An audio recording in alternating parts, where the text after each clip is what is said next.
Good morning students. Last class में हम discuss कर रहे थे बेटा एस ब्लॉक के बारे में। ठीक है, एस ब्लॉक का जो हमने कैटेगराइज किया था एल्कली मेटल और एल्कलाइन अर्थ मेटल में, तो एल्कली मेटल और एल्कलाइन अर्थ मेटल की जो जनरल फिजिकल प्रॉपर्टी हो तो सभी की सिमिलर है अप्रॉक्सीमेटली। जैसे फिजिकल प्रॉपर्टी में हम क्या क्या बोलते हैं, इसके एटॉमिक रेडियस की बात करते हैं, हम पीरियोडिक टेबल में पढ़ के आए थे, टॉप टू बॉटम इंक्रीज करती है। ठीक है, हमने मेल्टिंग पॉइंट की बात करी, हमने बॉइलिंग पॉइंट की बात करी, फिर उसके बाद हमने देखा था इसका डेंसिटी देखी थी किसमें, एल्कली मेटल्स में। फिर केमिकल प्रॉपर्टी में जो मेन इंपॉर्टेंट प्रॉपर्टी है, एक बार रिवाइज करा देता हूँ कि अगर हम एल्कली मेटल्स की रिएक्शन करा रहे हैं ऑक्सीजन के साथ, ठीक है, एल्कली मेटल को अगर हम ऑक्सीजन के साथ रिएक्ट करा रहे हैं तो लिथियम तो ऑक्साइड फॉर्म करता है, सोडियम फॉर्म करेगा परऑक्साइड, और बाकी सभी नीचे के क्या फॉर्म कर रहे हैं, सुपर ऑक्साइड। एक क्वेश्चन। दूसरा क्वेश्चन है इसमें इसका ऑक्सीडेशन नंबर पूछा जाएगा। ठीक है, ऑक्सीडेशन नंबर के बेसिस पे हम इसको देखेंगे कि कौन ऑक्साइड है, कौन सुपर ऑक्साइड, कौन पर ऑक्साइड। उसके बाद हमने वाटर के साथ रिएक्शन देखी थी, इसकी कार्बन के साथ कार्बोनेट्स के साथ देखी थी, सल्फेट्स के साथ देखी थी। अब सब कॉमन है बेटा, अगर कार्बोनेट के साथ देखेंगे, कार्बोनेट का फॉर्मूला क्या होता है, CO3। ठीक है, कार्बोनेट आयन का अगर मैं बात करूं, कार्बोनेट आयन का फॉर्मूला क्या है, CO3 2-। एल्कली मेटल क्या होता है, M। वैलेंसी कितनी है 1, CO3 में कितना चार्ज है 2, तो अगर एक क्रॉस जाएगा तो क्या हो जाएगा, M2CO3 टाइप का कोई कंपाउंड यहाँ पे फॉर्म होने वाला है, M2CO3 टाइप का, अगर कार्बोनेट की बात करेंगे। अगर हम बात कर रहे थे सल्फेट की, तो सल्फेट में क्या बन रहा था, SO4 किस टाइप का, ये तुम्हारा M था, इसकी वैलेंसी 1, इसकी वैलेंसी 2, तो ये भी क्या हो गया, M2SO4, जैसे Na2SO4। ठीक है, अब इसी तरीके से हमने आगे अब डिस्कस करना है बेटा किसको, एल्कलाइन अर्थ मेटल को। तो एल्कलाइन अर्थ मेटल के लिए सबसे पहले देखिए introduction of alkaline earth metal. Alkaline earth metal की बेसिक सी चीजें तुम्हें पता है कि एल्कलाइन अर्थ मेटल किसको बोल रहे हैं, ग्रुप सेकंड को एल्कलाइन अर्थ मेटल बोला जाता है। Beryllium, magnesium, calcium, strontium and radium. Beryllium को इसमें कंसिडर नहीं किया जाता, मैं तुम्हें पहले बता दिया था ये बात। ठीक है, क्यों, क्योंकि बेरिलियम का जो ऑक्साइड होगा बेटा एम्फोटेरिक नेचर का होगा, BeO क्या होता है, एम्फोटेरिक होता है। एल्कलाइन अर्थ मेटल के अंदर इसको कंसिडर नहीं किया जाएगा, मैं तुम्हें पहले ही बता दिया, इसलिए थोड़ा तेजी से निकल रहा हूँ। क्यों, क्योंकि बेरिलियम का जो ऑक्साइड होगा BeO वो क्या होता है, एम्फोटेरिक नेचर का होता है। वो क्या होता है बेटा, एम्फोटेरिक नेचर का होता है। एम्फोटेरिक मतलब जो एसिड और बेस दोनों के साथ रिएक्ट करेगा। नेक्स्ट जो प्रॉपर्टी थी अपनी वो क्या थी, डायगोनल रिलेशनशिप के बारे में। तो डायगोनल रिलेशनशिप का मतलब क्या था, क्रॉस जा रहे थे, कुछ एलिमेंट ऐसे थे जो क्या करते हैं एक दूसरे के साथ क्या करते हैं, क्रॉस में डायगोनली प्रॉपर्टी शो करते हैं। ठीक है, ये तुम्हें सभी को पता है ये बात है। अब देखो जो पहला टॉपिक आता है इसका, ये हमने कवर कर लिया था। ठीक है, ये हमने देख लिया था। ठीक है, ये तुम्हारे एलिमेंट्स हैं। अब इसमें रेडियम, ये मैं वापस से इसलिए बता रहा हूं क्योंकि रेडियम तुम्हारा क्या है, रेडियो एक्टिव एलिमेंट्स के अंदर इसको लिया जाता है। ठीक है, ये है डायगोनल रिलेशनशिप। इससे पहली क्लास में भी बताया था, आज वापस से बता रहा हूँ। लिथियम क्या था, एल्कली मेटल्स था, किसके साथ जा रहा था, मैग्नीशियम के साथ, डायगोनल रिलेशनशिप शो कर रहा था। बेरिलियम किसके साथ, एल्यूमिनियम की, बोरॉन है सिलिकॉन के साथ। ठीक है, ये हमने पहले देख लिया था। अब जनरल इलेक्ट्रॉनिक कॉन्फ़िगरेशन की अगर मैं बात करूं, तो जनरल इलेक्ट्रॉनिक कॉन्फ़िगरेशन होता है बेटा इसका NS2। क्या होता है, NS2। NS2 मतलब अगर मैं बात करूं बेरिलियम की, मैग्नीशियम, कैल्शियम, इन सभी की अगर बात करूं तो इनके लास्ट में बेटा वैलेंस शेल में तुम्हें कितने इलेक्ट्रॉन मिलने वाले हैं, 2 इलेक्ट्रॉन। और 2 इलेक्ट्रॉन किसमें मिलेंगे, S के अंदर। और कौन से S में, नंबर ऑफ पीरियड में। जैसे बेरिलियम की अगर देखेंगे हम, तो बेरिलियम का लास्ट इलेक्ट्रॉनिक कॉन्फ़िगरेशन क्या होगा, 2s2। समझ पा रहे हो बात को, लास्ट में इलेक्ट्रॉनिक कॉन्फ़िगरेशन क्या मिलेगा इसका, 2s2। ये था बेरिलियम, 1s2 2s2। तो ये है इसका बेटा जनरल इलेक्ट्रॉनिक कॉन्फ़िगरेशन। इसको क्या बोलते हैं, NS2। मतलब एल्कली मेटल में सभी में वैलेंस शेल में 1 इलेक्ट्रॉन प्रेजेंट होता है, और एल्कलाइन अर्थ मेटल के सभी वैलेंस शेल में कितने इलेक्ट्रॉन प्रेजेंट होते हैं बेटा, 2 इलेक्ट्रॉन प्रेजेंट होते हैं, जो क्या है, NS2 है। ये जो हम दिखा रहे हैं, इसमें जो आगे हीलियम लिखा है, मतलब अपने नियरेस्ट नोबल गैस की बात कर रहे हैं। हीलियम का एटॉमिक नंबर कितना है, 2, और आगे 2s2 लिखा है, तो टोटल नंबर ऑफ इलेक्ट्रॉन कितने हो गए, 4 हो गए। ठीक है, तो इस तरीके से इसका जनरल इलेक्ट्रॉनिक कॉन्फ़िगरेशन जब हम देखते हैं तो ये क्या है, NS2 है। बिल्कुल बेसिक सी बात थी। ठीक है, alkaline earth metal belongs to which group, बिल्कुल बच्चों वाला क्वेश्चन है, किस में बिलोंग करेगा, सेकंड A में। नेक्स्ट क्वेश्चन अगर हम देखें, general property of alkaline earth metal, general property, density. Density वहां पे भी इंपॉर्टेंट थी, क्यों, क्योंकि सोडियम और पोटेशियम की डेंसिटी में तुम्हें वेरिएशन देखने को मिल रहा था। सोडियम और पोटेशियम की डेंसिटी में वहाँ पे वेरिएशन देखने को मिल रहा था। पोटेशियम की डेंसिटी कम होती है कंपेयर टू सोडियम के, ठीक है। तो यहाँ पे जो डेंसिटी का ऑर्डर है बेटा वो ये है, ये है डेंसिटी का ऑर्डर।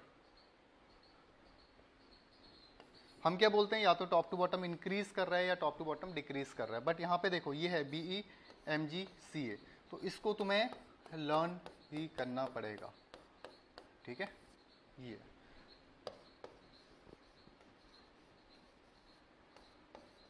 इस तरीके से जाना चाहिए था इसको, ठीक है। इस तरीके से टॉप टू बॉटम क्या हो रहा है, डिक्रीज, बट ये जो एलिमेंट है इनकी डेंसिटी ज़्यादा होती है किससे, बेरिलियम से ज़्यादा होती है। क्लियर है बात। तो डेंसिटी के टर्म पे अगर हम बात करें तो टॉप टू बॉटम इसमें क्या वेरिएशन देखने को मिलता है डेंसिटी में। तो डेंसिटी पहले BeMg और Ca top to bottom decrease करती है, बट इन सभी से सबसे ज़्यादा डेंसिटी किसकी होती है, इन सभी एलिमेंट्स की जो नीचे के एलिमेंट है। तो इसको देख लेना, रीडिंग लिखने की जरूरत नहीं है, अगर चाहो तो लिख सकते हो, बट ये तुम्हें दिखाने के लिए लिखिए कि इनकी एग्जैक्ट डेंसिटी कितनी है, ठीक है। Alkaline earth metal do not show any regular trend. The density decrease from beryllium to cesium, ठीक है, calcium, and then increase from calcium to radium. तो इसका कोई रेगुलर ट्रेंड नहीं है। जैसे हम क्या बोलते हैं कि टॉप टू बॉटम या तो इंक्रीज करे या तो डिक्रीज करे, बट इसमें ऐसा कोई रेगुलर ट्रेंड नहीं है, या हम बोले कि इंक्रीज कर रही है डिक्रीज कर रही है।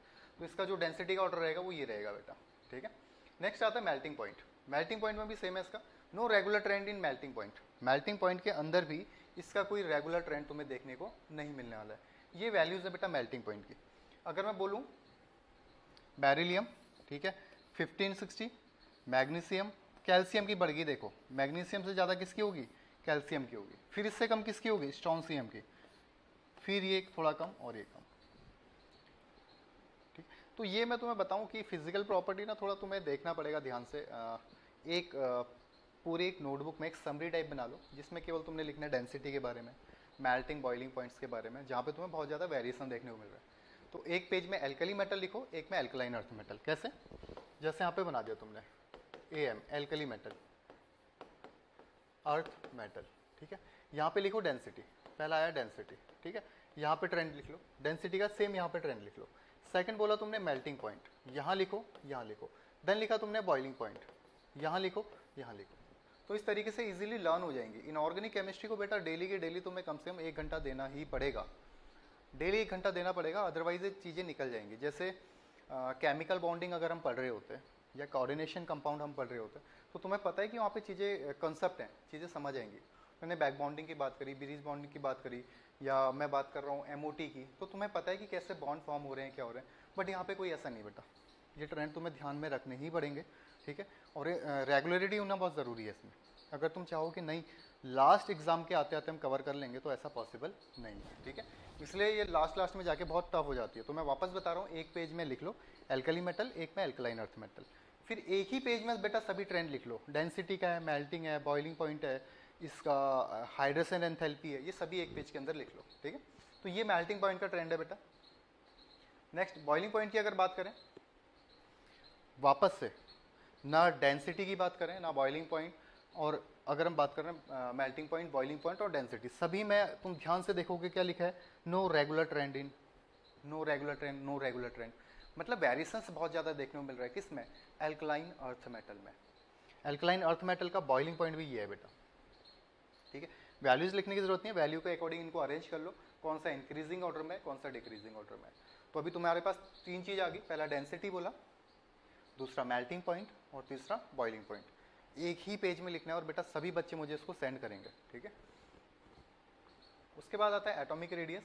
एटॉमिक रेडियस में इतना ज़्यादा कुछ प्रॉब्लम की बात नहीं है।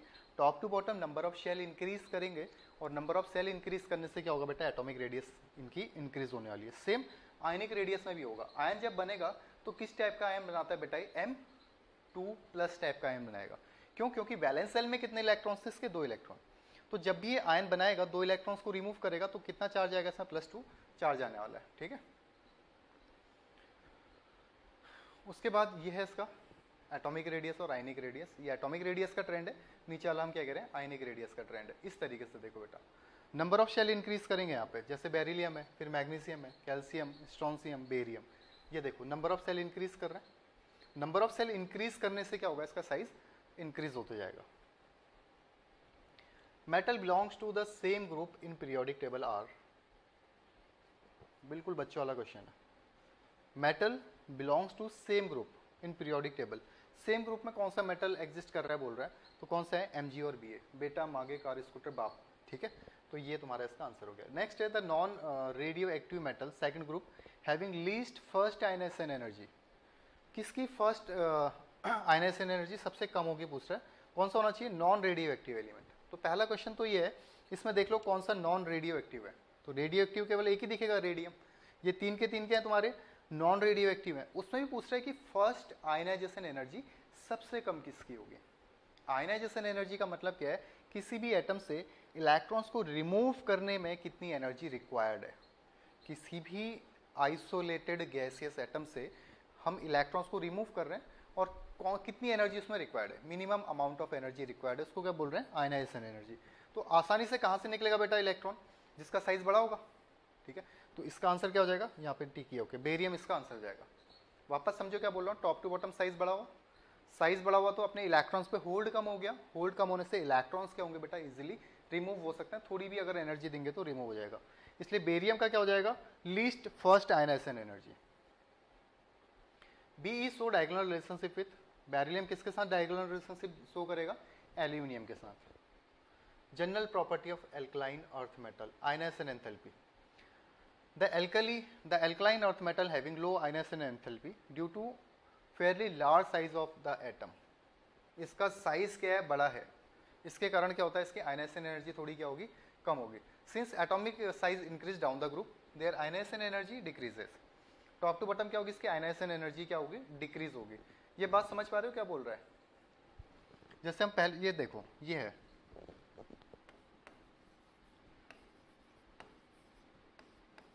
टॉप टू बॉटम साइज क्या हो रहा है बेटा, top to bottom size increase होगा, साइज इंक्रीज होगा तो आयनाइजेशन एनर्जी क्या होगी, डिक्रीज होगी, ठीक है। तो इसमें लिखा है since atomic size increase down the group, atomic size increase down the group, top to bottom atomic size increase हो रहा है, जिससे क्या होगा, इसके आयनाइजेशन एनर्जी क्या होगी, डिक्रीज होगी। अगर साइज बड़ा हो रहा है, अपने इलेक्ट्रॉन्स पे होल्ड कम हो जाएगा, इजीली इलेक्ट्रॉन्स रिमूव हो जाएगा कम एनर्जी देने के बाद भी। तो इसलिए क्या होगा, top to bottom ionization energy क्या हो रही है, कम हो रही है। जिस भी बच्चे ने पीरियोडिक टेबल नहीं देखी थी, अगर ये वीडियो तरीके से देख रहा है बेटा, तो उसकी पीरियोडिक टेबल ऐसे ही कवर हो जाएगी, क्योंकि 2-3 बार तो अपन आईपी पढ़ लिया, आयनाइजेशन एनर्जी पढ़ ली है, ठीक है। तो ये इसका ट्रेंड है आयनाइजेशन एनर्जी का। अब यहाँ से क्वेश्चन तुमसे ऐसे जनरली पूछे नहीं जाएंगे। General property of alkaline earth metal, ionization enthalpy की अगर मैं बात करूँ, इसकी तुम्हें जरूरत नहीं है, बस तुम्हें ये वैल्यूज दी गई हैं कि फर्स्ट आयनाइजेशन एनर्जी ये, सेकंड ये। अब इसमें मेन बात क्या है, केवल ये दिखाना चाह रहा हूं बेटा यहाँ पे मैं तुम्हें कि जो सेकंड आयनाइजेशन एनर्जी होती है वो हमेशा ज्यादा होती है किससे, फर्स्ट के कंपेयर में। हमने एक इलेक्ट्रॉन निकाला बेरिलियम से, तो हमें 889 किलो जूल पर मोल एनर्जी की जरूरत थी, बट जब मैंने यहाँ पे दूसरा इलेक्ट्रॉन निकाला तो कितनी एनर्जी रिक्वायर्ड थी, 1757 किलो जूल पर मोल की। मतलब एक इलेक्ट्रॉन जब निकाला तो उसका साइज थोड़ा छोटा हो गया होगा। बेरिलियम था, बेरिलियम के पास 4 प्रोटॉन 4 इलेक्ट्रॉन थे, हमने एक इलेक्ट्रॉन निकाल दिया, 4 प्रोटॉन 3 इलेक्ट्रॉन हो गए, तो 4 प्रोटॉन 4 इलेक्ट्रॉन को होल्ड कर रहे थे, बट यहाँ पे अब क्या कर रहे हैं, 4 प्रोटॉन 3 इलेक्ट्रॉन को होल्ड कर रहे हैं। तो ज्यादा अट्रैक्शन कहाँ पे रहेगा, यहाँ ज्यादा अट्रैक्शन रहेगा, तो साइज छोटा हो जाएगा। तो जैसे जैसे एलिमेंट का साइज छोटा होते जाता है बेटा, उसमें से इलेक्ट्रॉन्स निकालना डिफिकल्ट होता है, एक बात। दूसरी बात मैं क्या बोल रहा हूँ, सक्सेसिव आईपी पढ़ी होगी तुमने कि एक ही एटम से जब हम एक से ज्यादा इलेक्ट्रॉन्स रिमूव कर रहे हैं, हमने एक निकाला, दूसरा निकाला, तीसरा निकाला, तो वो हमेशा क्या होता है, इंक्रीजिंग ऑर्डर में रहता है। क्योंकि इलेक्ट्रॉन्स जब रिमूव होता है, हमारे पास कोई मेटल था M, हमने इलेक्ट्रॉन रिमूव करके बना दिया M+। अब हम M+ से वापस से इलेक्ट्रॉन्स रिमूव करना चाह रहे हैं तो क्या बनेगा, M2+। तो यहां से तो हो सकता है इलेक्ट्रॉन निकल जाए, बट M+ से इलेक्ट्रॉन निकलना बहुत ज्यादा डिफिकल्ट है। क्यों, क्योंकि पॉजिटिव चार्ज का मतलब क्या, ऑलरेडी उसमें इलेक्ट्रॉन्स की कमी है और तुम और इलेक्ट्रॉन निकाल रहे हो बाहर। समझ पा रहे हो। तो जब भी हम सक्सेसिव आईपी की बात करेंगे, अगर मैंने बोला first IP, second IP, third IP, fourth IP, किसी भी एक एटम की, तो सबसे ज्यादा एनर्जी रिक्वायर्ड होगी तुम्हें चौथे लास्ट इलेक्ट्रॉन को निकालने में। मतलब फोर्थ आईपी सबसे ज्यादा होगी। जैसे यहाँ पे देखो, ये फर्स्ट आईपी है, ये सेकंड आईपी है, तो सभी में तुम्हें सेकंड आईपी की वैल्यू तुम्हें ज्यादा देखने को मिलेगी, क्योंकि दूसरे इलेक्ट्रॉन्स को रिमूव करना बहुत ज्यादा डिफिकल्ट होता है। क्यों, क्योंकि एलिमेंट का साइज बेटा छोटा होते जाता है जैसे जैसे इसमें से इलेक्ट्रॉन्स रिमूव होते जाते हैं, ठीक है। General property of alkaline earth metal में आयनाइजेशन एंथैल्पी की हमने बहुत बार बात कर ली है. The first ionization enthalpy of alkaline earth metal are higher than those corresponding alkali metals. समझ पाए इसको? LiBe ये फर्स्ट है, ये सेकंड है. ये बोल रहा है कि इसकी आईपी ज्यादा होगी. क्या होगी इसकी? आईपी ज्यादा होगी. आईपी ज्यादा क्यों होगी बेटा? क्योंकि जब भी हम लेफ्ट टू राइट जाते हैं, अगर मैं यहीं पे बात करूं लिथियम और बेरिलियम में, तो बेरिलियम का साइज छोटा होगा. साइज छोटा होगा तो इलेक्ट्रॉन्स निकालना डिफिकल्ट है, इसलिए इसकी आईपी क्या होगी? ज्यादा होगी. सिंपल सी बात है कि जब भी हम फर्स्ट ए ग्रुप और सेकंड ए ग्रुप की आईपी कंपेयर करेंगे तो सेकंड ए ग्रुप की आईपी ज्यादा होगी. क्यों? क्योंकि सेकंड ए ग्रुप की जो साइज है, एटॉमिक साइज है, वो क्या रहती है बेटा? छोटी रहती है. क्लियर बात? Left to right size decrease करता है due to Z effect. The second ionization enthalpy value are higher than their first ionization enthalpy. तो यही चीज तुम्हें बता रखा है कि अगर हम सेकंड आईपी की बात करें, हम यहाँ पे जब हमने फर्स्ट आईपी की बात करी थी, फर्स्ट आईपी किसकी थी ज्यादा? ये देखो, मैंने बोला Li और Be था. मैं इस पे कंपेयर करता हूँ पहले साइज. तो लेफ्ट टू राइट साइज क्या होता है? डिक्रीज होता है. तो बेरिलियम का क्या रहेगा? आईपी ज्यादा रहेगी. ठीक है, साइज डिक्रीज हो रहा है तो बेरिलियम की आईपी क्या रहेगी? ज्यादा. अब यहाँ पे देखो, अब मैं बात कर रहा हूँ सेकंड आईपी की. फर्स्ट आईपी तो हो गई, अब मैं कंपेयर कर रहा हूँ सेकंड आईपी. लिथियम का बेटा, एक सेकंड रुकना, देखो Li और Be. Li का इलेक्ट्रॉनिक कॉन्फ़िगरेशन क्या है? 1s2 2s1. इसका क्या है? 1s2 2s2. क्लियर है? तो फर्स्ट आईपी किसकी ज्यादा होगी? फर्स्ट आयनाइजेशन एनर्जी किसकी ज्यादा होगी? बेरिलियम की. एक तो इसका साइज छोटा है, दूसरा ये क्या है? फुली फिल्ड है. यहाँ पे S में 2 इलेक्ट्रॉन्स हैं, तो S में से 2 इलेक्ट्रॉन्स निकालना ज्यादा डिफिकल्ट है बेटा. क्यों? क्योंकि S के पास इलेक्ट्रॉन्स ही 2 प्रेजेंट रहते हैं. इसका मतलब ये स्टेबल था. अब जैसे ही हमने एक इलेक्ट्रॉन निकाला तो लिथियम के पास क्या बचा बेटा? 1s2. यहाँ पे क्या बचा? 1s2 2s1. अब 1s2 में से इलेक्ट्रॉन्स निकालना ज्यादा डिफिकल्ट है या 2s1 में से? तो तुम्हें पता है S में 2 इलेक्ट्रॉन्स भरे पड़े, इसलिए यहाँ से इलेक्ट्रॉन्स निकालना ज्यादा डिफिकल्ट रहेगा. वापस सुन लो क्या बोला. हमारे पास इलेक्ट्रॉनिक कॉन्फ़िगरेशन था 1s2 2s1 और बेरिलियम के केस में इलेक्ट्रॉनिक कॉन्फ़िगरेशन था 1s2 2s2. तो 2s2 में से इलेक्ट्रॉन्स निकालना ज्यादा डिफिकल्ट है कंपेयर टू किसके? 2s1 के. तो 2s1 में से इलेक्ट्रॉन निकल गया आसानी से, जबकि यहाँ पे हमें ज्यादा एनर्जी प्रोवाइड करानी पड़ी. तो बेरिलियम का फर्स्ट आईपी तो ज्यादा है, लेकिन जैसे ही एक इलेक्ट्रॉन निकल गया तो लिथियम के पास केवल क्या बचा? 2s2. जबकि यहाँ पे क्या बचा? 2s2 2s1. तो 2s2 में से इलेक्ट्रॉन्स निकालना ज्यादा डिफिकल्ट रहेगा. क्यों? क्योंकि अब S में 2 इलेक्ट्रॉन्स है बेटा. तो इसकी जो सेकंड आईपी रहेगी, सेकंड आईपी किसकी ज्यादा रहेगी? फर्स्ट ए ग्रुप की ज्यादा रहने वाली है. क्लियर है? उम्मीद करता हूँ समझ गए होगे, पीरियोडिक टेबल की चल रहा है. तो यही चीज तुम्हें यहाँ पे लिखी है. I2 की अगर हम बात करेंगे आयनाइजेशन एनर्जी, सेकंड की अगर बात करेंगे तो फर्स्ट ए की ज्यादा होगी कंपेयर टू सेकंड ए के. क्लियर है बात? ठीक है. उसके बाद हाइड्रेशन एंथैल्पी. हाइड्रेशन एंथैल्पी मतलब कोई भी आयन अगर हम वाटर में डालते हैं तो मल्टीपल लेयर बनाएगा. तो top to bottom hydration enthalpy क्या होगी बेटा? डिक्रीज होगी. क्योंकि साइज बड़ा होते जाएगा एलिमेंट का. साइज बड़ा होगा तो मल्टीपल लेयर के साथ इंटरेक्ट नहीं कर पाएगा. इंटरेक्ट कम करेगा तो हाइड्रेशन एनर्जी कम रिलीज होगी. ठीक है, ये हमने पहले भी कर लिया. उसके बाद नेक्स्ट है हाइड्रेशन एंथैल्पी. ये तो मैं सेम चीज बता रहा है. ठीक है, अब यहाँ पे इंपॉर्टेंट क्या है? Hydration enthalpy of alkaline earth metal are larger than those alkali metals.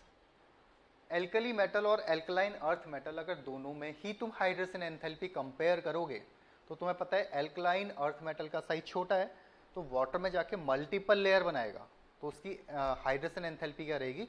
ज्यादा रहेगी. क्यों? क्योंकि इसका साइज छोटा है. जिस भी आयन का साइज छोटा वाटर में जाएगा, मल्टीपल लेयर के साथ इंटरेक्ट करेगा, ज्यादा एनर्जी रिलीज करेगा. एक बात.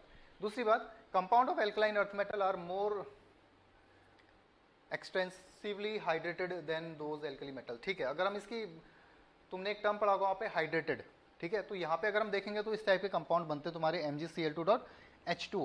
तो ये तुम्हारा क्या है? 6H2 है, वो भी क्या है? 6H2O है. While NaCl KCl do not form such hydrates. NaCl.H2O KCl.H2O इस टाइप का कुछ भी कंपाउंड फॉर्म नहीं होता है, जबकि यहाँ पे H2O के साथ कंपाउंड फॉर्म हो जाता है बेटा. ठीक है, इतना इंपॉर्टेंट नहीं है बट पता रहना चाहिए. The correct order of polarising availability. Polarising power, Fajans rule, कौन कितने इलेक्ट्रॉन्स को अट्रैक्ट करता है. जिसका कैटायन का साइज छोटा, पोलराइजिंग पावर उसकी ज़्यादा। ठीक है, तो इस तरीके से तुमने इसमें देखना है, जिस भी आयन का साइज छोटा रहेगा पोलराइजिंग पावर उसकी क्या रहेगी बेटा, ज़्यादा रहने वाली है।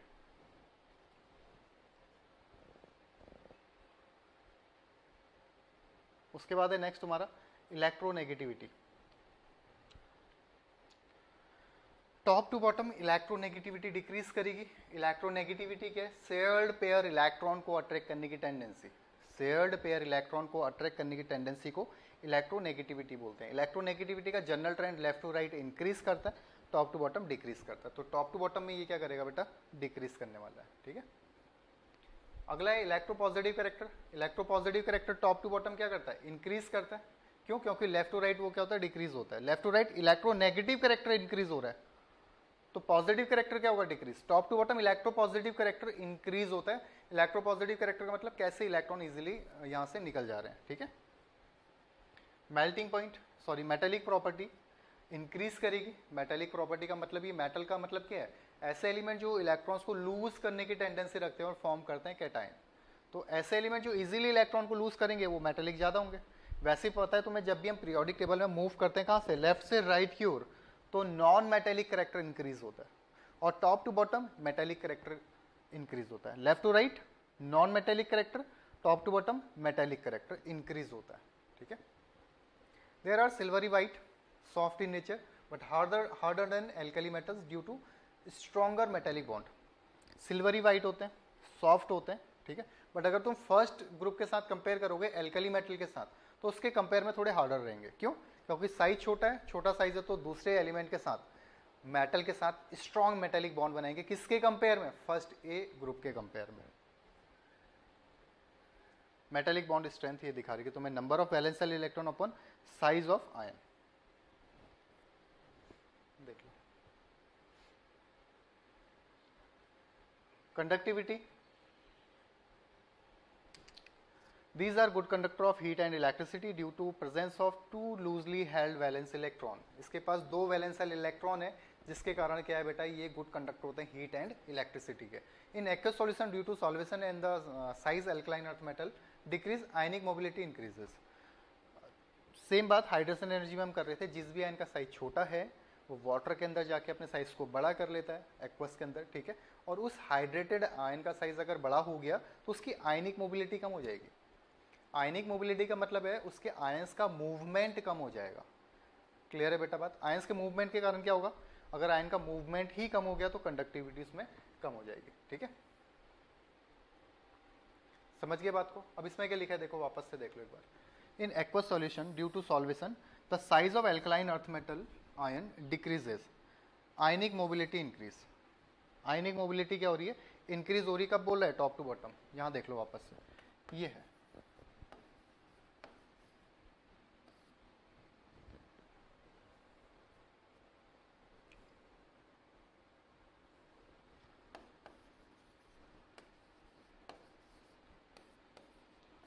ठीक है, हमारे पास ये एलिमेंट है बेटा, हमने इसके आयन बनाए 2 प्लस 2 प्लस 2 प्लस 2 प्लस। अब इन सभी को पानी के अंदर डाला तो सबसे छोटा साइज बेरिलियम का है। जैसे ही किस में जाएगा, एक्वस में जाएगा, तो क्या बनाएगा, Be 2 प्लस कौन सा, एक्वस।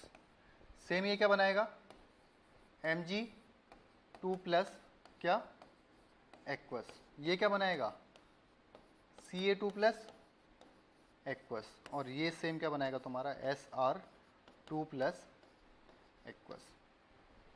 इसका साइज, अगर हम यहाँ पे साइज की बात करें तो साइज टॉप टू बॉटम क्या हो रहा है, इंक्रीज। अब मैंने बोला था जिस भी आयन का साइज छोटा है वो वाटर में जाके अपने साइज को क्या कर देता है, बड़ा कर देता है। इसका मतलब यहाँ पे इसका साइज सबसे बड़ा हो गया, एक्वस के अंदर जाती।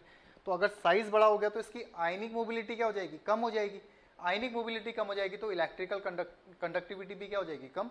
तो top to bottom electrical conductivity जो है वो क्या हो जाएगी, इंक्रीज हो जाएगी। क्योंकि टॉप टू बॉटम अगर एक्वस में देखेंगे साइज क्या हो रहा है, छोटा हो रहा है।